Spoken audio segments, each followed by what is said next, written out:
c'est pas nouveau. Ça fait au moins depuis 20 ans que ces ONG sont très actives pour importer le conflit ou du moins pour, in fine, imposer des sanctions économiques, diplomatiques essayer donc d'imposer un embargo sur les armes sur Israël depuis plusieurs dizaines d'années. Mais c'est vrai que depuis le 7 octobre, on voit clairement donc une action qui est multiple sur tous les fronts. Nous avons le plaisir d'être en ligne avec Vincent Cheba. Vincent, bonjour, Boker Tov. Boker Tov, Daniel. Alors, je voudrais qu'on revienne avec vous, qui suivez toujours de près dans le cadre de votre organisation NGO Monitor, ce qui se passe, on va dire, en particulier dans les ONG palestiniennes ou même les ONG pro-palestiniennes, israéliennes et pro-palestiniennes, ce qui se passe actuellement. Et est-ce que véritablement, comme l'affirmait hier un quotidien français, il y a une sorte d'importation systématique du conflit israélo-palestinien en France grâce à ces ONG palestiniennes qui reçoivent, il faut le souligner, c'est important et vous allez peut-être nous fournir des détails à ce sujet, qui reçoivent une aide conséquente parfois de l'Union européenne et même de la France en particulier. Oui, tout à fait, Daniel. Alors, quand vous lisez l'article, en fait, c'est beaucoup plus large que les ONG palestiniennes. On parle vraiment d'ONG palestiniennes, d'ONG israéliennes, d'ONG donc européennes et internationales, qui effectivement perçoivent des fonds publics de la Commission européenne ou d'États membres de l'Union européenne et qui sont actives donc à importer le conflit israélo-arabe non seulement en France, mais en Europe et en particulier au sein même de la Commission européenne. Alors on parle d'ONG comme par exemple Amnesty International, Human Rights Watch, ça peut être la Fédération internationale pour les droits de l'homme qui siège à Paris, et bien sûr des ONG palestiniennes locales qui fournissent donc à ces ONG aussi bien israéliennes que internationales, donc tous les éléments, entre guillemets, pour incriminer Israël, soit d'affamer les Palestiniens, soit de commettre un génocide ou un apartheid, etc. Et bien sûr, après, ces ONG, principalement, je dirais, européennes, internationales, mais aussi israéliennes, font donc du lobby dans les sphères de la politique européenne, au Parlement européen, la Commission européenne, ça va même jusqu'à la Cour pénale internationale. D'ailleurs, je vous l'avais dit dans une émission il y a quelques mois en arrière que la FIDH, donc la Fédération internationale pour les droits de l'homme, a un représentant permanent pour faire du lobby au sein même de la Cour pénale internationale. Donc effectivement, c'est pas nouveau. Ça fait au moins depuis 20 ans que ces ONG sont très actives pour importer le conflit ou du moins pour, in fine, imposer des sanctions économiques, diplomatiques essayer donc d'imposer un embargo sur les armes sur Israël depuis plusieurs dizaines d'années. Mais c'est vrai que depuis le 7 octobre, on voit clairement donc une action qui est multiple sur tous les fronts et c'est vrai que il y a une grosse intensité. Alors, est-ce que de quelle manière, dans quelle mesure on peut dire que justement, on va dire, c'est le travail de ces ONG, de SAP de ces ONG, eh bien, est-ce qu'il a obtenu d'une certaine manière une sorte de récompense à travers la décision ou l'intention de Emmanuel Macron de reconnaître un État palestinien indépendant? C'est ce genre d'action que ces ONG mènent en France actuellement? Oui, mais pas seulement. Encore une fois, il y a 2-3 semaines en arrière, il y avait donc un débat sur donc des sanctions qui devraient être imposées par la Commission européenne contre Israël. Donc c'était un meeting de tous les ministres des Affaires étrangères des États membres de l'Union européenne. Et voilà, ils essayent donc de couper les vivres à Israël sur des programmes même de high-tech qui s'appellent Horizon, oui, dont bénéficie Israël depuis des années. On parle chaque année 1 milliard d'euros qui est investi dans des sociétés de high-tech. C'est essayer donc de remettre en cause l'accord d'association entre l'Union européenne et Israël. Voilà, on a des accords économiques. Donc, ceux qui sont à la manœuvre, ce sont des ONG. Ce sont des ONG qui fournissent les soi-disant éléments essayant donc d'incriminer Israël. Et c'est vrai qu'aujourd'hui, pour le commun des mortels ou pour beaucoup de gens qui sont à l'extrême gauche, bon, bah, pour eux, c'est clair, Israël fait un génocide ou Israël affame. Alors que bon, on sait très bien que c'est pas la réalité, mais c'est vrai que en répétant quotidiennement ce genre de mensonges, eh ben, le mensonge devient réalité. Et malheureusement, les ONG en particulier sont responsables, avec bien sûr la collaboration des médias en Europe et dans le monde, de ce phénomène-là, qui, en définitive aussi, conduit à une augmentation des actes antisémites en Europe. Alors d'abord, une précision, est-ce qu'il y a une différence véritable entre l'action des ONG palestiniennes et l'action des ONG pro-palestiniennes, des ONG israéliennes, on va dire comme B'Tselem, comme Breaking the Silence? Oui, tout à fait. Alors, c'est vrai que dans le cas, par exemple, de l'accusation ultime de génocide, ceux qui fournissent des éléments incriminant Israël sont des ONG palestiniennes qui sont sur le terrain, qui vont récolter des témoignages de Palestiniens qui ont été victimes de ci ou de ça. Et après, ces témoignages sont donc collectés et mis sur papier dans des rapports qui sont écrits soit par des ONG israéliennes comme B'Tselem ou alors comme Physicians for Human Rights, qui tous les deux ont publié un rapport accusant Israël de génocide la semaine dernière.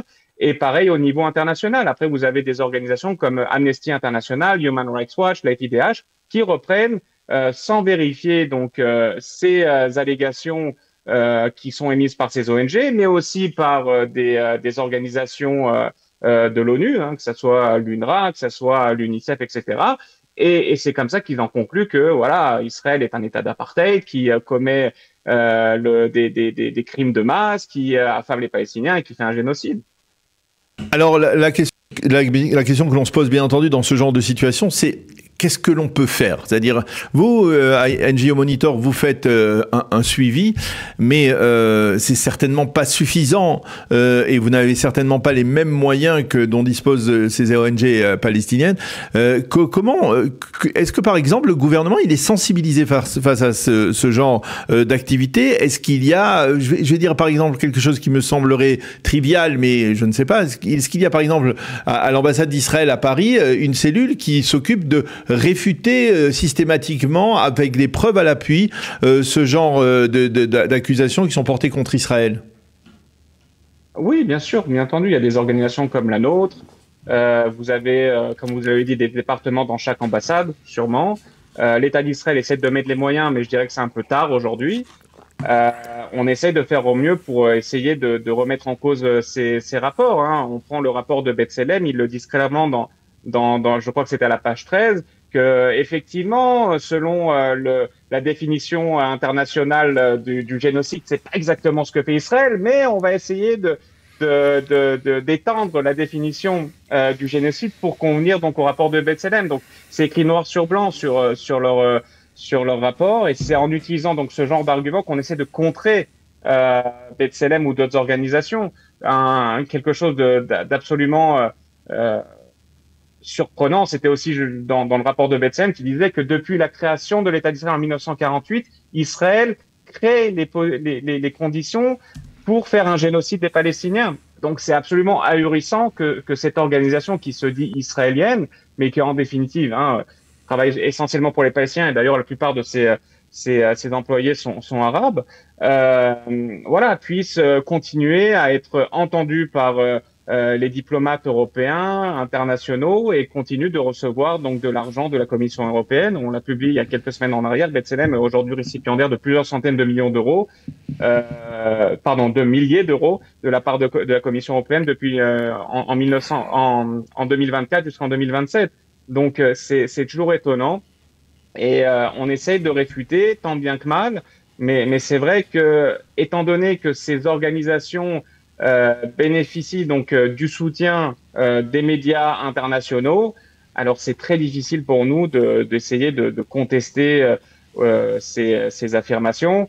Et on l'a vu, même avec l'histoire du New York Times, qui a publié donc la photo de cet enfant qui était donc malade, mais ils ont essayé de le faire passer pour un enfant qui était mort de faim. Bon, on fait pas le poids. On fait pas le poids face au New York Times, donc c'est très difficile, mais on essaie de s'accrocher quand même. C'est une question d'argent uniquement, ou c'est une question de message? C'est-à-dire qu'il est plus facile de faire passer un message effrayant comme celui du génocide, de la famine, etc. Ou alors c'est véritablement un problème plus profond? Alors, il y a de l'argent, effectivement. Quand vous avez de l'argent, vous avez beaucoup plus de moyens pour faire passer des messages, mais aussi il y a une connivence, on va dire, idéologique entre les pro-palestiniens antisionistes et certaines personnalités ou certains médias qui se disent progressistes et qui, au nom des droits de l'homme, veulent éliminer l'État d'Israël pour en établir un autre. Voilà, tout ça au nom des droits de l'homme. Donc, c'est vrai que cette connivence entre l'argent du Qatar plus comment on peut dire ça, des connivences idéologiques entre des antisionistes pro-palestiniens et bien sûr des médias mainstream, bon bah c'est très difficile de faire le poids, mais encore une fois, heureusement pour l'instant qu'on a encore l'administration américaine qui est avec nous, mais c'est vrai que c'est très périlleux et c'est très anxiogène. Est-ce que, parce qu'on se parle régulièrement depuis plusieurs années, est-ce que, en fait, ce qui se passe actuellement, c'est, on va dire, l'effondrement d'une action que vous menez depuis de nombreuses années pour tenter de sensibiliser justement l'opinion publique ou, on va dire, les élus en Europe et qui avait parfois le sentiment de prendre, c'est-à-dire, on s'est parlé, on va dire, il y a même un an, peut-être au début de la guerre, sur le fait que, eh bien, il y avait une forme de compréhension. On semblait commencer à comprendre que l'argent investi par l'Union européenne dans différents organismes palestiniens, eh bien, il était utilisé à la haine d'Israël, à l'éducation au meurtre et au terrorisme. On a l'impression d'avoir rétrogradé véritablement, d'être parti à la case départ presque, si je ne m'abuse.